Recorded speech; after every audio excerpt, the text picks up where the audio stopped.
Welcome to Gebal. It is one of the oldest cities on Earth, although you might happen to know it by its name, Byblos.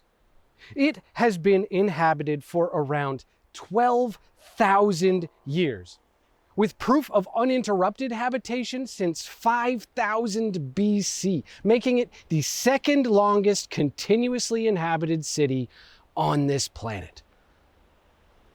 Today's episode is the first in an 8-part series on the history of Lebanon, and I think there is nowhere better to start that than here in Byblos.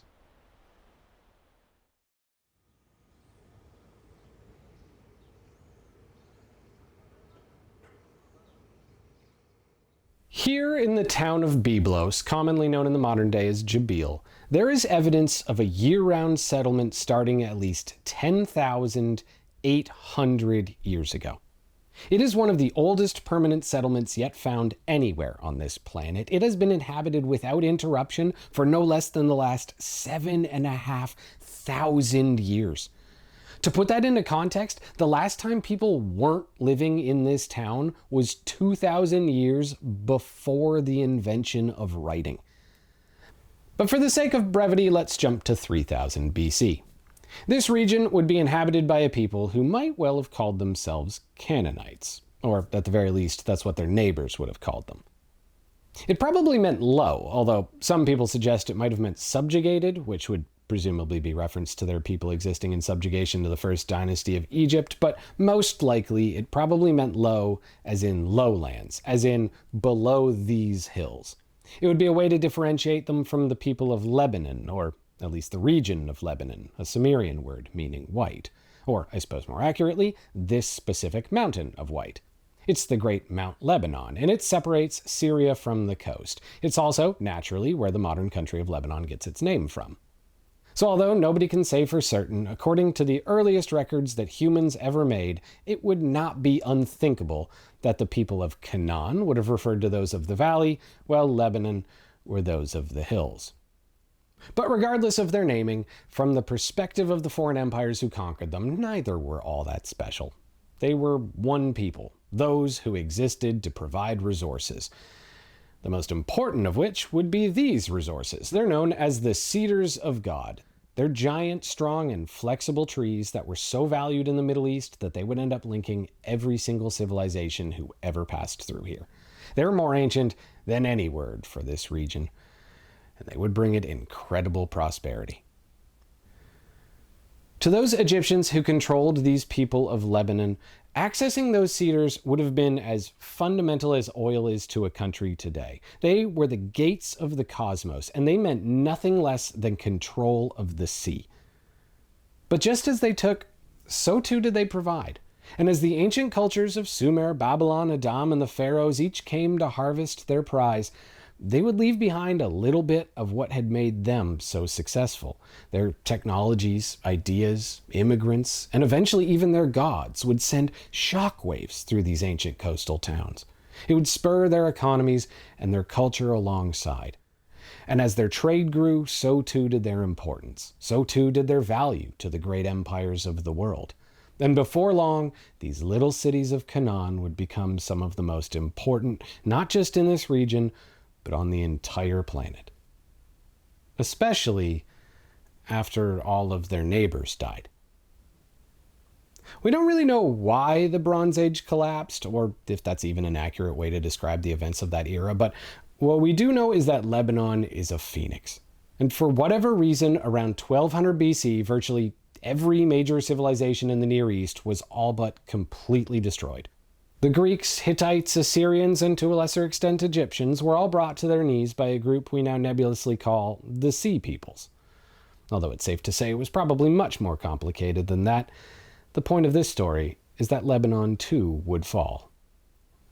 But unlike their larger neighbors reeling hard from the collapse, these Canaanite cities on the coast could rise back faster than those around them. With access to those trees and no overlord to demand them, they were able to create ships that allowed them to dominate the trade of the Mediterranean like none who had come before. The outposts that had been built by Minoans, Greeks, Hittites, and Egyptians would soon be filled with Canaanite Lebanese. Yet even in their greatest success, these were not a united people. Rather, they were a series of competing cities, each with their own kings and cults and networks and rivalries. If you ask someone here what they were then, they would say they were Tyrian, or Aswadian, or Beyrusian. But from the outside looking in, they were one people, one culture. They were the people of the trees. And I suppose it was only natural that the Egyptians would eventually start to refer to them that way. They were the carpenters, which would be reflected in the Egyptian language as Funhua. But these carpenters were a people with more than just lumber. Within a few generations of that collapse, they were at the center of a nearly unprecedented trade network, and they used this position to become the world leaders in luxury goods.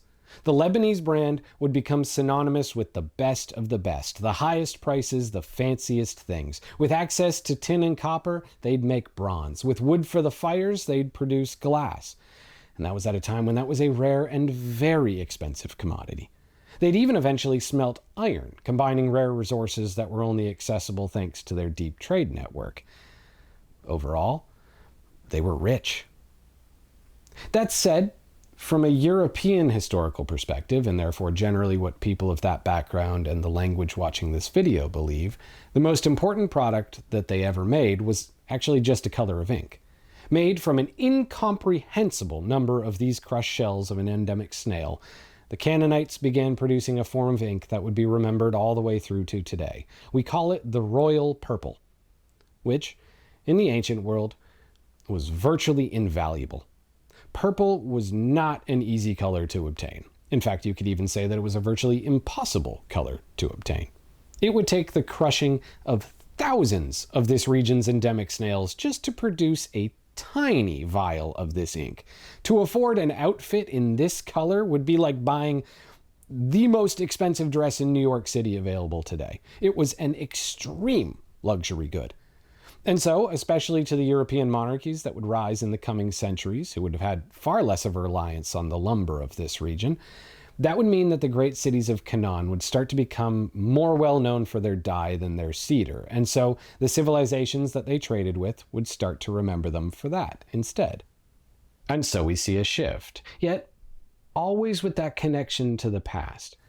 The Greek word for that specific form of purple would be borrowed from the Egyptian name of the people who produced it, Funhua, although the Greeks would pronounce it as phoenix, and therefore the people who made it would be the Phoenicians. And over the next 500 years, those rival cities of purple carpenters would absolutely dominate the trade of the Mediterranean. With their great masts of bendable cedar, they would expand their reach further than virtually any civilization who'd come before.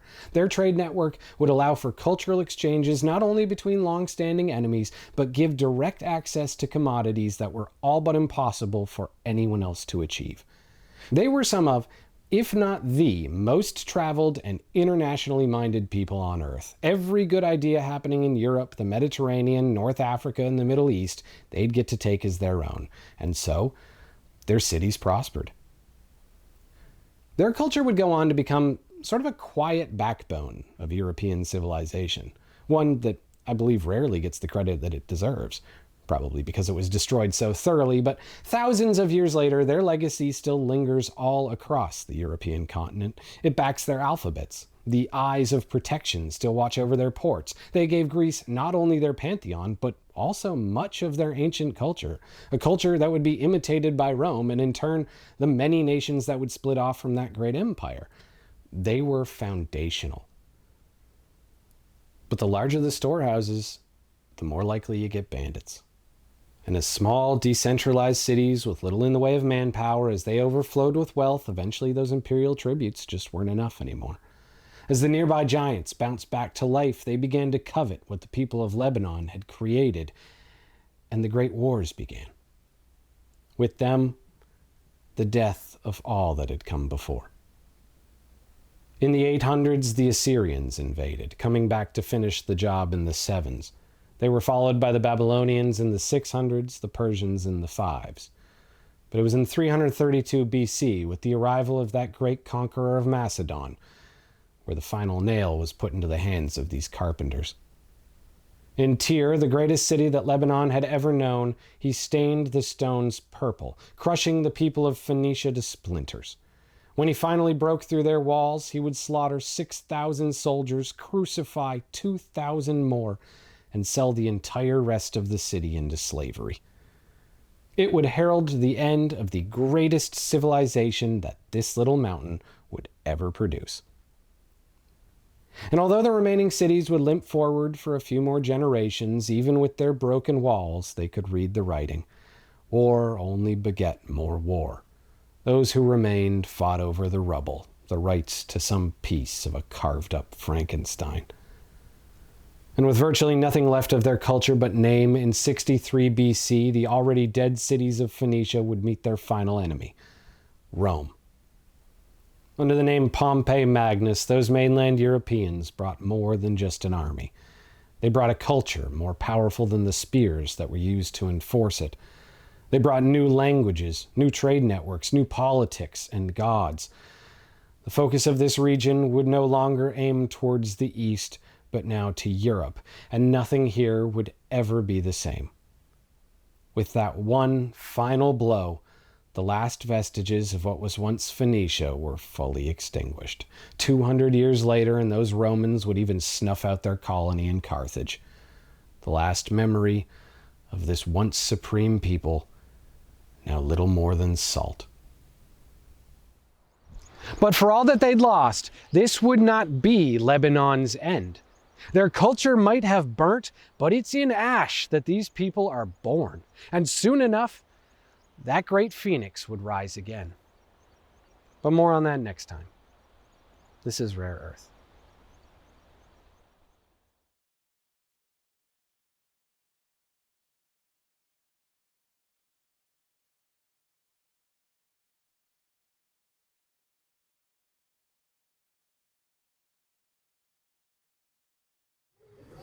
This is my man Pierre.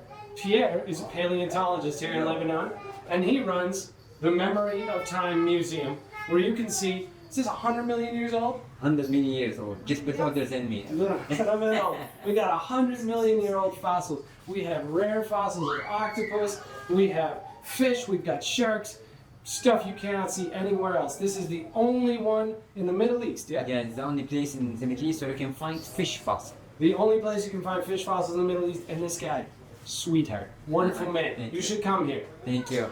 Thank you. Nice to meet you. Nice to meet you, Evan. You are welcome.